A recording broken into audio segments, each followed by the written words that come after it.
कहानी शुरू होती है 2 जुलाई 1996 से। स्क्रीन पर हमें चांद की सतह दिखती है, जहां अमेरिकन एस्ट्रोनॉट्स के कदमों के निशान और उनका लगाया हुआ झंडा है। वहां एक प्लाकार्ड भी है जिस पर लिखा है, यहाँ धरती ग्रह के मनुष्यों ने सबसे पहली बार चांद पर कदम रखा, जुलाई 1969। हम पूरी मानव जाति का शांति का पैगाम लेकर आए हैं। सब कुछ शांत है, लेकिन तभी एक अजीब सी परछाई उस प्लाकार्ड के ऊपर से गुजरती है। एक बहुत बड़ी विशालकाय चीज जो चांद के पास से गुजरकर धरती की तरफ बढ़ रही है। सीन कट होता है और हम आते हैं न्यू मैक्सिको के एक सेटी फैसिलिटी में। सेटी मतलब होता है research for extra terrestrial intelligence. यहाँ साइंटिस्ट का काम है अंतरिक्ष से आने वाले सिग्नल्स को सुनना, ये पता लगाने के लिए कि क्या हम इस ब्रह्मांड में अकेले हैं। तभी अचानक से उसके कंप्यूटर में अजीबोगरीब सिग्नल्स आने लगते हैं। ये कोई आम सिग्नल नहीं, इसकी फ्रीक्वेंसी, इसका पैटर्न, सब कुछ अजीब है। वो तुरंत अपने सीनियर्स को फोन करता है जो घर पर सो रहा है। सर, आपको ये सुनना चाहिए। उसका सीनियर नींद से उठकर फोन पर वो अजीब सी आवाज सुनता है और उसके होश उड़ जाते हैं। वो तुरंत ही अपने ऑफिस पहुंचता है, जहां पर उसको पता चलता है कि ये सिग्नल्स चांद की तरफ से आ रहे हैं। लेकिन कैलकुलेशन करने पर एक हैरान कर देने वाली बात सामने आती है। ये चीज जिससे ये सिग्नल्स आ रहे हैं वो चांद से धरती की तरफ बढ़ रही है और इसका साइज हमारे चांद का लगभग 1/4 है। इतनी बड़ी चीज धरती से टकराने का मतलब है सर्वनाश। अब हमें पेंटागन के स्पेस कमांड हेडक्वार्टर्स ले जाया जाता है। वहाँ जनरल विलियम्स ग्रे, एक अनुभवी मिलिट्री ऑफिसर, अपनी टीम के साथ इस अनजाने ऑब्जेक्ट पर नजर रखे हुए हैं। पहले उन्हें लगता है कि ये कोई मेटियोर या एस्ट्रॉइड हो सकता है, लेकिन फिर एक ऑफिसर बताता है, सर, ये धीमा हो रहा है। ये सुनकर जनरल ग्रे के चेहरे पर चिंता की लकीरें और भी ज्यादा गहरी हो जाती है। मेटियोर धीमे नहीं होते, इसका मतलब ये कोई नेचुरल ऑब्जेक्ट नहीं है, ये कुछ और है, कुछ ऐसा जिसे कोई कंट्रोल कर रहा है। इसी बीच हम देखते हैं अमेरिका के प्रेसिडेंट थॉमस जे व्हाइटमोर को, जो व्हाइट हाउस में अपनी बेटी पैट्रिसिया के साथ है और अपनी पत्नी फर्स्ट लेडी मैरिलिन व्हाइटमोर से फोन पर बात कर रहे हैं। प्रेसिडेंट व्हाइटमोर एक मुश्किल दौर से गुजर रहे हैं। उनकी पॉपुलैरिटी रेटिंग गिर रही है और लोग उन्हें एक कमजोर नेता मान रहे हैं। उनकी White House communication director Constance Peno उन्हें मीडिया में उनकी छवि सुधारने की सलाह दे रही है। तभी प्रेसिडेंट के पास जनरल ग्रे का फोन आता है और उन्हें इस अजीबोगरीब ऑब्जेक्ट के बारे में बताया जाता है। प्रेसिडेंट व्हाइटमोर तुरंत अपने एडवाइजर्स के साथ एक मीटिंग बुलाते हैं। सेक्रेटरी ऑफ डिफेंस निम्जिकी, जो एक बहुत ही प्रैक्टिकल और थोड़ा घमंडी इंसान है, सुझाव देता है कि इसे एक मिलिट्री थ्रेट की तरह लिया जाए। लेकिन प्रेसिडेंट व्हाइटमोर शांति से काम लेना चाहते हैं। वो कहते हैं, जब तक हमें ये नहीं पता कि ये क्या है और इसका इरादा क्या है, हम जल्दबाजी में कोई भी कदम नहीं उठाएंगे। तभी खबर आती है कि वो विशाल ऑब्जेक्ट धरती के एटमॉस्फेयर में एंटर करने से ठीक पहले रुक गया है और उससे छोटे छोटे लेकिन फिर भी शहरों से बड़े कई टुकड़े अलग होकर धरती के अलग अलग हिस्सों की तरफ बढ़ रहे हैं। दुनिया भर में इस खबर से हड़कंप मच जाता है। न्यूज चैनल पर हर तरफ बस इन्हीं अजीब चीजों की बातें हो रही होती है। अब कहानी का फोकस शिफ्ट होता है न्यूयॉर्क सिटी पर। यहाँ मिलते हैं डेविड लेविसन से। डेविड एक MIT ग्रेजुएट है, एक ब्रिलियंट केबल टेक्नीशियन जो अपनी लाइफ में कुछ बड़ा नहीं कर पाया और इसी बात से वो थोड़ा फ्रस्ट्रेटेड रहता है। वो अपने पिता जूलियस लेविसन के साथ चेस खेल रहा है। जूलियस एक आम, थोड़े सनकी लेकिन दिल के अच्छे इंसान है, जो अपने बेटे को हमेशा लेक्चर देते रहते हैं। डेविड की लाइफ में एक और इम्पोर्टेंट इंसान है, जो है उसकी एक्स वाइफ कॉन्स्टेंस पेनो, जो व्हाइट हाउस में प्रेसिडेंट की कम्युनिकेशन डायरेक्टर है। खैर, डेविड अपने ऑफिस में काम कर रहा होता है जब उसे पता चलता है कि टीवी सिग्नल्स में अजीब सी गड़बड़ी आ रही है। पूरे शहर में लोगों के टीवी अजीब तरह से बिहेव कर रहे हैं। इसीलिए वो इन सिग्नल्स को इन्वेस्टिगेट करना शुरू करता है। वो देखता है कि ये अजीब सिग्नल हमारे सैटेलाइट्स के सिग्नल के अंदर छुपा हुआ है। काफी देर तक इस पर काम करने के बाद डेविड के रोंगटे खड़े हो जाते हैं। उसे पता चलता है कि ये सिर्फ एक रैंडम डिस्टरबेंस नहीं है, ये एक काउंटडाउन है, एक गिनती जो धीरे धीरे 0 की तरफ बढ़ रही है और ये काउंटडाउन धरती के सारे सैटेलाइट्स पर एक साथ चल रहा है। इसका मतलब ये एलियन शिप्स आपस में कम्युनिकेट कर रहे हैं और एक कोऑर्डिनेटेड अटैक की तैयारी कर रहे हैं। डेविड समझ जाता है कि इंसानियत पर कितना बड़ा खतरा मंडरा रहा है। वो अपने पिता जूलियस को ये बात बताता है। जूलियस पहले तो उसकी बात का मजाक उड़ाते हैं, लेकिन जब डेविड उन्हें सबूत दिखाता है तो उनके भी होश उड़ जाते हैं। डेविड कहता है, डैड, हमें प्रेसिडेंट को वार्न करना होगा, लेकिन उसकी एक्स वाइफ कॉन्स्टेंस उसकी फोन कॉल्स इग्नोर कर रही है। डेविड के पास कोई चारा नहीं बचता, इसीलिए वो अपने पिता के साथ वॉशिंगटन DC जाने का फैसला करता है। इसी दौरान हमें कैलिफोर्निया के L Toro marine corps air station ले जाया जाता है। यहाँ हमारी मुलाकात होती है कैप्टन स्टीवन हिलर से। हिलर एक डैशिंग, कॉन्फिडेंट और बेहतरीन F-18 हॉर्नेट फाइटर पायलट है। वो अपनी 4 जुलाई की छुट्टियों पर है और अपनी गर्लफ्रेंड जैस्मिन और उसके बेटे डिलन के साथ आराम कर रहा है। जैस्मिन एक डांसर है जो अपने बेटे से बहुत प्यार करती है। हिलर जैस्मिन को प्रपोज करने का प्लान बना रहा है, लेकिन तभी उसकी छुट्टियां कैंसिल हो जाती है और उसे बेस पर रिपोर्ट करने का ऑर्डर मिलता है। आसमान में मंडरा रहे एलियन शिप्स की वजह से सारी मिलिट्री लीव्स कैंसिल कर दी जाती है। पूरी दुनिया में अब एक अजीब सा माहौल है। कुछ लोग डर के मारे अपने घरों में छिपे हुए हैं, तो कुछ लोग इन एलियन शिप्स को देखने के लिए सड़कों पर निकल आए हैं। लॉस एंजलिस में एक बड़ी सी बिल्डिंग की छत पर वेलकम एलियंस के बैनर लेकर खड़े हैं। उन्हें लगता है कि ये एलियंस शांति का पैगाम लेकर आए हैं। कोई पार्टी कर रहा है तो कोई प्रार्थना, लेकिन किसी को भी आने वाले तूफान का अंदाजा भी नहीं है। वॉशिंगटन डीसी में डेविड और जूलियस किसी तरह व्हाइट हाउस पहुंच जाते हैं। कॉन्स्टेंस उन्हें देखकर हैरान हो जाती है, लेकिन डेविड की आंखों में डर और सीरियसनेस देखकर वो उसकी बात सुनने को तैयार हो जाती है। वो डेविड को प्रेसिडेंट व्हाइटमोर के पास ले जाती है। ओवल ऑफिस में डेविड प्रेसिडेंट और उनके टॉप एडवाइजर्स को बताता है कि ये एलियंस अटैक करने वाले हैं और ये एक चेकमेट है। वो समझाता है कि ये सिर्फ एक सिंक्रोनाइज अटैक की तैयारी कर रहे हैं और उनका काउंटडाउन कुछ ही घंटों में खत्म होने वाला है। सेक्रेटरी निम्ज़िकी डेविड की बात को डिसमिस करने की कोशिश करता है, लेकिन प्रेसिडेंट व्हाइटमोर डेविड की आंखों में सच्चाई देख लेते हैं और इसीलिए वो जनरल ग्रे से पूछते हैं, क्या हमारे पास इन्हें रोकने का कोई तरीका है? जनरल ग्रे जवाब देते हैं, मिस्टर प्रेसिडेंट, हमने एक हेलीकॉप्टर टीम भेजी है उनसे वेलकम करने के लिए। सीन इंपीरियल वैली कैलिफोर्निया का है। एक मिलिट्री हेलीकॉप्टर का ग्रुप एक विशाल एलियन शिप के नीचे हॉवर कर रहा है। वो लाइट सिग्नल्स के जरिए उनसे कम्युनिकेट करने की कोशिश करते हैं। तभी अचानक उस विशाल शिप के नीचे का हिस्सा खुलता है और उसमें से एक तेज और हरी रोशनी निकलती है। नीचे खड़े लोग और हेलीकॉप्टर पायलट्स इस रोशनी को देखकर हैरान है और फिर उस रोशनी से एक पावरफुल एनर्जी बीम निकलता है और सीधा हेलीकॉप्टर को तबाह कर देता है। एक झटके में सारे हेलीकॉप्टर आग के गोलों में बदल जाते हैं। व्हाइट हाउस में प्रेसिडेंट व्हाइटमोर और उनकी टीम लाइव फीड पर ये सब देखकर सदमे में है। उन्हें समझ आ जाता है कि डेविड सही था। ये एलियन शांति के लिए नहीं आए हैं, उनका इरादा सिर्फ और सिर्फ तबाही है। प्रेसिडेंट तुरंत न्यूयॉर्क, लॉस एंजलिस और वाशिंगटन डीसी को खाली करने का ऑर्डर देते हैं, लेकिन शायद अब बहुत देर हो चुकी है। एलियन शिप्स के नीचे वही हरी रोशनी अब और तेज हो गई है। काउंटडाउन खत्म हो चुका है। न्यूयॉर्क में एम्पायर स्टेट बिल्डिंग के ठीक ऊपर रुके हुए शिप से एक विशाल एनर्जी बीम निकलता है। एक जबरदस्त धमाका होता है और आग का एक विशाल गोला पूरे शहर में फैल जाता है। पलक झपकते न्यूयॉर्क सिटी राख के ढेर में बदल जाती है। लॉस एंजलिस में भी यही मंजर है। जैस्मिन जो अपने काम से घर लौट रही है और ट्रैफिक में फंसी हुई है, तभी वो देखती है कि एलियन शिप से एक बीम निकल रहा है। वो अपनी कार से निकलती है और अपने बेटे डिलन और अपने कुत्ते बूमर को लेकर छिपने के लिए दौड़ती है। उनके पीछे पीछे आग का एक समंदर आ रहा है जो हर चीज को निगलता जा रहा है, लेकिन जैस्मिन हिम्मत नहीं हारती। वो टनल के एक मेंटेनेंस रूम का दरवाजा तोड़कर अंदर घुस जाती है और आखिरी लम्हे में खुद को और अपने बेटे को बचा लेती है। वॉशिंगटन डीसी में व्हाइट हाउस से इवैक्यूएशन शुरू हो चुका है। सीक्रेट सर्विस एजेंट प्रेसिडेंट, उनकी बेटी और उनके स्टाफ को एयरफोर्स 1 की तरफ ले जाया जा रहा है। कॉन्स्टेंस डेविड और जूलियस को भी अपने साथ ले लेती है। फर्स्ट लेडी मैरिलिन जो कि एक अलग शहर में थी, उनका प्लेन भी डीसी की तरफ आ रहा है। आखिरी पल में एयरफोर्स 1 टेक ऑफ करता है और उनके पीछे व्हाइट हाउस पर एलियन शिप का बीम गिरता है। एक झटके में अमेरिका की शान व्हाइट हाउस टुकड़े टुकड़े हो जाता है। आसमान में एयरफोर्स 1 में बैठे प्रेसिडेंट व्हाइटमोर अपनी आंखों से अपने शहर और अपने देश की इस बर्बादी को देखते हैं। उनकी आंखों में गुस्सा, दुख और बेबसी साफ झलक रही है। दुनिया भर के बड़े बड़े शहरों का यही हाल है। लंदन, पेरिस, मॉस्को और हर जगह तबाही का मंजर है। इंसानियत ने एक ही रात में लाखों लोगों को खो दिया है।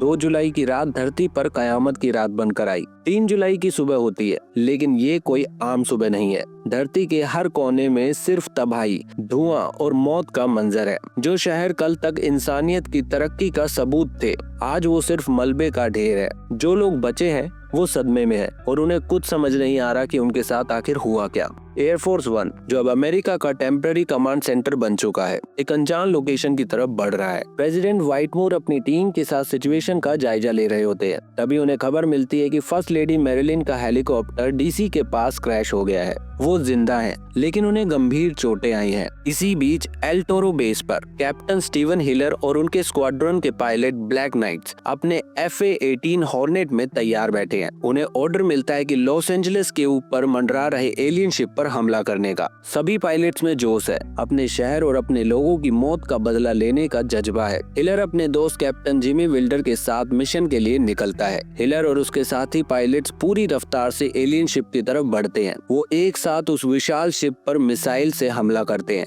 लेकिन उन्हें एक झटका लगता है। सारी मिसाइल शिप तक पहुंचने से पहले ही एक अंधे की चीज से टकराकर बेअसर हो जाती है, क्योंकि एलियंस का शिप एक पावरफुल एनर्जी शील्ड से प्रोटेक्टेड है। इससे पहले कि हिलर और उसकी टीम कुछ समझ पाती, उस विशाल शिप से हजारों की तादाद में छोटे छोटे एलियन फाइटर शिप्स निकलते हैं। इन छोटे शिप का डिजाइन भी अजीब है और ये भी शील्ड से प्रोटेक्टेड है। एक सेकंड में ही आसमान F-18 और एलियंस फाइटर्स के बीच की डॉग फाइट का एक मैदान बन जाता है। इंसानी टेक्नोलॉजी एलियन टेक्नोलॉजी के सामने कमजोर पड़ जाती है। एलियन फाइटर्स आसानी से एक एक करके F-18 को तबाह करना शुरू कर देते हैं। हिलर का दोस्त जिमी उसकी आंखों के सामने मारा जाता है। पूरा ब्लैक नाइट स्क्वाड्रन तबाह हो जाता है और अकेला हिलर ही बचता है। लेकिन हिलर हार मानने वालों में से नहीं है। उसके पीछे एक एलियन फाइटर पड़ा हुआ है। हिलर अपनी पायलट स्किल्स का पूरा इस्तेमाल करता है। वो उस एलियन फाइटर को ग्रैंड कैनियन की तंग गलियों में ले जाता है। एक बेहद अनोखे और डेयरिंग मूव में हिलर अपने प्लेन को नीचे झुकाता है, अपनी लैंडिंग गियर्स नीचे करता है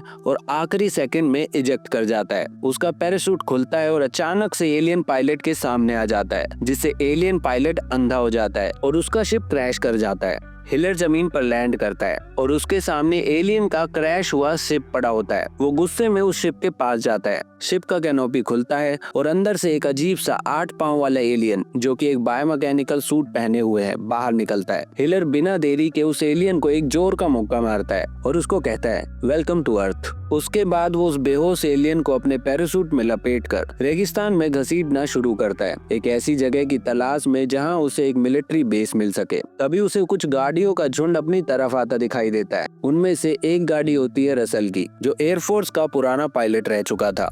रसल बताता है कि आज से 10 साल पहले एलियंस ने उसे किडनैप किया था और तब से ही वो सबको यही बात बताता आ रहा है कि एलियंस ने उसे किडनैप किया था, लेकिन कोई भी उसकी बात पर यकीन नहीं करता। आज इस एलियन को देखकर उसे लगता है कि आखिरकार उसकी बात सच साबित हो गई। वो अपने बच्चों को लेकर अपने साथियों के साथ किसी सुरक्षित जगह की तलाश में निकला था। जब उसने देखा कि हिलर ने एक एलियन को धूल चटा दी है, तो वो हिलर से खुश होकर उसको भी अपने साथ ले लेता है। हिलर ने उड़ान भरते हुए इस जगह से थोड़ी दूर एरिया 51 के सीक्रेट बेस को देख लिया था, जो किसी नक्शे में भी नहीं था। वो सबको अपने साथ उस बेस की तरफ ले जाने लगता है। दूसरी तरफ एयरफोर्स 1 एक ऐसी जगह पर लैंड करता है जिसके बारे में दुनिया में बहुत कम ही लोग जानते हैं, एरिया 51। ये नेवाडा के रेगिस्तान में एक टॉप सीक्रेट मिलिट्री फैसिलिटी है। प्रेसिडेंट व्हाइटमूर, डेविड, जूलियस कॉन्स्टेंस और जनरल ग्रे जब वहां पहुंचते हैं तो उनके होश उड़ जाते हैं। उन्हें पता चलता है कि एरिया 51 कोई आम बेस नहीं है। यहाँ पिछले 50 सालों से एलियन टेक्नोलॉजी पर रिसर्च चल रही है। उन्हें बेस के हेड साइंटिस्ट डॉक्टर ब्रैकिस ओकुन से मिलवाया जाता है। डॉक्टर ओकुन एक अजीब से बाल बिखरे हुए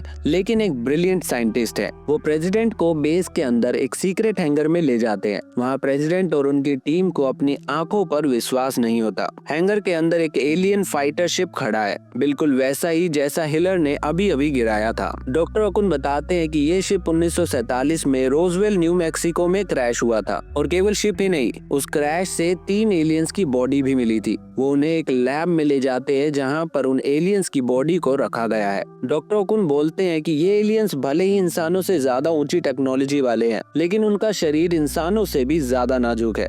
इसीलिए वो हमेशा एक मजबूत बायोमैकेनिकल कवच के अंदर रहते हैं, जिससे उन्हें मारना बिल्कुल आसान नहीं होता। ये एलियंस इंसानों की तरह ही देखते और सुनते हैं, लेकिन उनमें सबसे खास बात यह है कि वो टेलीपैथी मतलब दिमाग की शक्ति से बिना बोले ही एक दूसरे से बात कर सकते हैं। आगे वो बताता है कि ये एलियंस इंसानों की तरह ही गर्मी और सर्दी महसूस करते हैं और ऑक्सीजन पर जिंदा रहते हैं। पृथ्वी का वातावरण उनके लिए बिल्कुल परफेक्ट है, इसीलिए वो पृथ्वी पर कब्जा करना चाहते हैं। इन एलियंस के बारे में जानकर सारे लोग हैरान रह जाते हैं। तभी हिलर उस बेहोश एलियन को घसीटता हुआ एरिया 51 के पास पहुंचता है। अब एरिया 51 के साइंटिस्ट के पास एक जिंदा एलियन है डॉक्टर ओकुन इस जिंदा एलियन पर एक्सपेरिमेंट करने का फैसला करते हैं। वो उस एलियन के बायोमैकेनिकल सूट को हटाने की कोशिश करते हैं, लेकिन अचानक उस एलियन को होश आ जाता है और वो अपने सामने डॉक्टर ओकुन को देखकर टेलीपैथी के जरिए उसके दिमाग में घुसने की कोशिश करता है।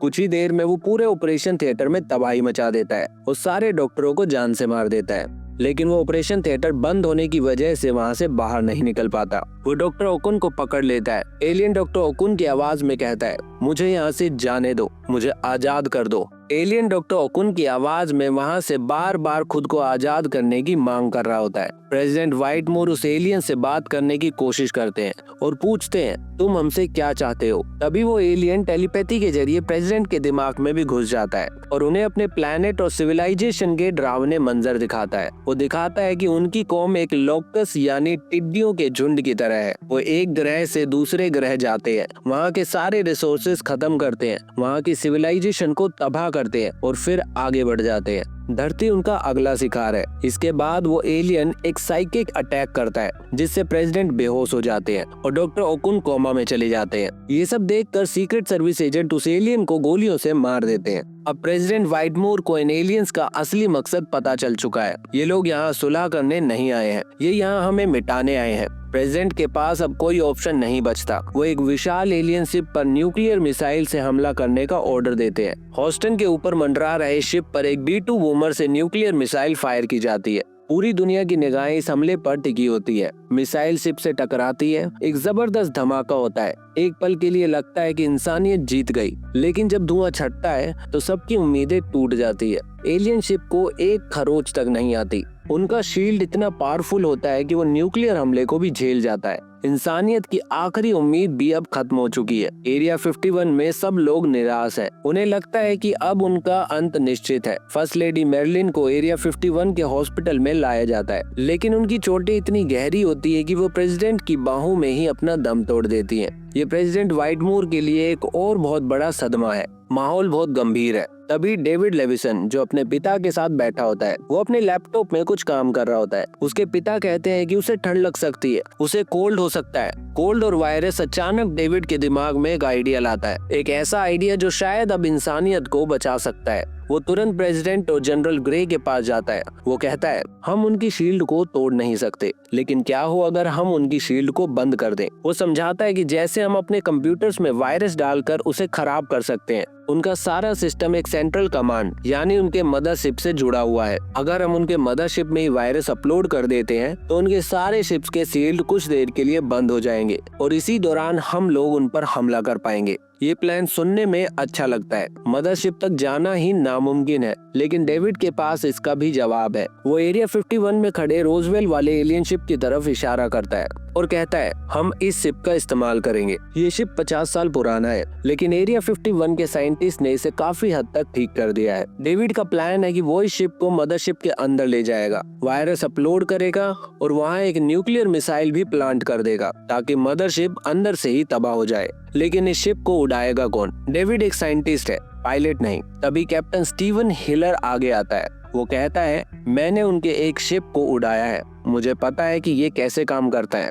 अब प्लान तैयार है। डेविड और हिलर इस सुसाइड मिशन पर जाने के लिए तैयार हो जाते हैं, लेकिन अब भी एक समस्या है। अगर शील्ड बंद भी हो गई तो हमला कौन करेगा? अमेरिका की एयरफोर्स लगभग तबाह हो चुकी है। तभी जनरल ग्रे बताते हैं कि वो मोर्स कोड के जरिए दुनिया भर के मिलिट्री बेस से कांटेक्ट कर रहे हैं। एलियन हमारे कम्युनिकेशन सिस्टम को जाम कर सकता है, लेकिन मोर्स कोड एक पुराना तरीका है जिसे वो लोग डिटेक्ट नहीं कर पा रहे। धीरे धीरे दुनिया भर से जवाब आने लगते हैं। रशिया, जापान, हर देश इस आखिरी लड़ाई में शामिल होने के लिए तैयार है। अब बस पायलट्स की कमी है। एरिया 51 में जो भी रिटायर्ड पायलट्स और टेक्नीशियंस हैं, उन सबको इस आखिरी हमले में शामिल होने के लिए कहा जाता है। रसल केस भी उनमें से एक है। उसे फिर से एक फाइटर प्लेन उड़ाने का मौका मिल रहा है। पूरी दुनिया 4 जुलाई की सुबह का इंतजार कर रही है। इंसानियत की किस्मत अब इस आखिरी डेस्परेट प्लान पर टिकी हुई है। 4 जुलाई की सुबह एरिया 51 के हंगर में सभी पायलट्स तैयार खड़े हैं। उनके चेहरों पर थोड़ा डर है, लेकिन आंखों में एक अजीब सी चमक है। अपने घर, अपने परिवार और अपनी दुनिया को बचाने का जज्बा है। तभी प्रेसिडेंट व्हाइटमोर वहाँ आते हैं। वो अब सिर्फ एक नेता नहीं बल्कि एक सच्चे लीडर लग रहे हैं। वो एक ऐसी स्पीच देते हैं जिससे सब मोटिवेट हो जाते हैं। ये स्पीच सुनकर सभी पायलट के अंदर एक नया जोश, एक नई हिम्मत आ जाती है। प्रेसिडेंट व्हाइटमोर, जो कि खुद एक फॉर्मर फाइटर पायलट है, ऐलान करते हैं कि वो इस हमले में खुद शामिल होंगे। मैं एक पायलट हूँ, ऐसा बोलकर वो खुद एक F-18 में बैठ जाते हैं। अब मिशन शुरू होता है। डेविड और हिलर रोजवेल वाले एलियन शिप में बैठते हैं। शिप स्टार्ट होता है और आसमान की तरफ उड़ जाता है। उनका लक्ष्य है मदरशिप। हिलर अपनी बेहतरीन पायलटिंग स्किल से इस अजीब सी शिप को कंट्रोल कर लेता है। वो धरती के एटमॉस्फेयर से बाहर निकलकर उस विशाल डरावने मदरशिप की तरफ बढ़ते हैं। मदरशिप इतना बड़ा है कि उनके सामने उनका छोटा सा शिप एक मच्छर जैसा लग रहा है। जैसे ही वो मदरशिप के पास पहुंचते हैं, एक डॉकिंग बे खुलता है और वो लोग शिप के अंदर ऑटोमेटिकली चले जाते हैं और उनकी शिप को एक जगह पर लाकर लटका दिया जाता है। मदरशिप के अंदर का नजारा बहुत अजीब होता है। हर तरफ हजारों लाखों की तादाद में एलियन सोल्जर्स होते हैं जो अगले हमले की तैयारी कर रहे हैं। अब डेविड का काम शुरू होता है। वो अपने लैपटॉप को एलियन शिप के सिस्टम से कनेक्ट करता है। उसने एक ऐसा वायरस बनाया होता है जो एलियन टेक्नोलॉजी के साथ कंपैटिबल है। स्क्रीन पर वायरस अपलोड होने का प्रोग्रेस बार दिखता है। हर एक सेकंड एक घंटे जैसा लग रहा है। इसी बीच प्रेसिडेंट व्हाइटमोर अपनी टीम के साथ सब डेविड के सिग्नल का इंतजार कर रहे हैं। आखिरी सेकंड में वायरस अपलोड हो जाता है और एयरफोर्स को अटैक करने का सिग्नल मिल जाता है। सिग्नल मिलते ही तुरंत एयरफोर्स एलियन शिप पर एक मिसाइल छोड़ती है, लेकिन उसका शील्ड अभी भी एक्टिव होता है, इसलिए मिसाइल बेकार हो जाती है। ये देखकर सबको बड़ी निराशा होती है। जनरल सबको वापस आने को कहता है और प्रेसिडेंट उनकी बात नहीं मानते और एक बार फिर कोशिश करते हैं। इस बार शील्ड डीएक्टिवेट हो चुका होता है और मिसाइल सीधे जाकर एलियन शिप पर लगती है। ये देखकर एलियंस भी जवाब में अपने फाइटर प्लेन्स और फोर्सेस को एयरफोर्स के पीछे लगा देते हैं और इस बार लड़ाई बराबर की होती है। एयरफोर्स उनके फाइटर प्लेन्स को मुंह तोड़ जवाब देते हैं। फिर भी एलियंस की तादाद ज्यादा होने की वजह से उनका पलड़ा भारी पड़ता है। वो आम नागरिकों पर भी हमला करना शुरू कर देते हैं और एयरफोर्स के ज्यादातर प्लेन्स नष्ट कर देते हैं। लेकिन प्रेसिडेंट डेविड और कुछ और सिपाही अभी भी जंग में डटे हुए थे। तभी वो एलियन शिप एरिया 51 के ठीक ऊपर आ जाता है और इंसानों पर दोबारा आग उगलने के लिए अपना मेन वेपन खोल देता है। ये देखकर सबका डर के मारे बुरा हाल हो जाता है, क्योंकि फाइटर प्लेन्स की सारी मिसाइल्स खत्म हो चुकी थी। लेकिन तभी रसल वहाँ पर अपना प्लेन लेकर आता है। सबको रसल में एक नई उम्मीद दिखती है। फिर जब वो एलियन शिप पर मिसाइल दागने वाला होता है, तभी उसकी मिसाइल प्लेन में ही जाम हो जाती है और सबकी उम्मीदों पर एक बार फिर से पानी फिर जाता है। लेकिन रसल भी हार मानने वालों में से नहीं था। वो चैनल पर अपने बच्चों से कहता है, मैं तुम सबसे बहुत प्यार करता हूँ। इतना कहकर रसल अपने प्लेन को ले जाता है और एलियन शिप के उस जगह पर टकराता है जहाँ से वो धरती पर हमला कर रहे थे। इस तरह रसल अपनी जान की कुर्बानी देकर एलियन शिप के एक बड़े हिस्से को तबाह कर देता है। उधर दूसरी तरफ डेविड और स्टीव मदर पर न्यूक्लियर मिसाइल दाग देते हैं। उनके पास वहां से भागने के लिए सिर्फ 30 सेकंड बचते हैं। वो पूरी रफ्तार से एलियन से बचते बचाते भागने लगते हैं और आखिरी सेकंड में शिप से बाहर निकल आते हैं। उसके बाद मदरशिप में बहुत जोरदार धमाका होता है और पूरा शिप तबाह हो जाता है। फिल्म का आखिरी शॉट उस मलबे का होता है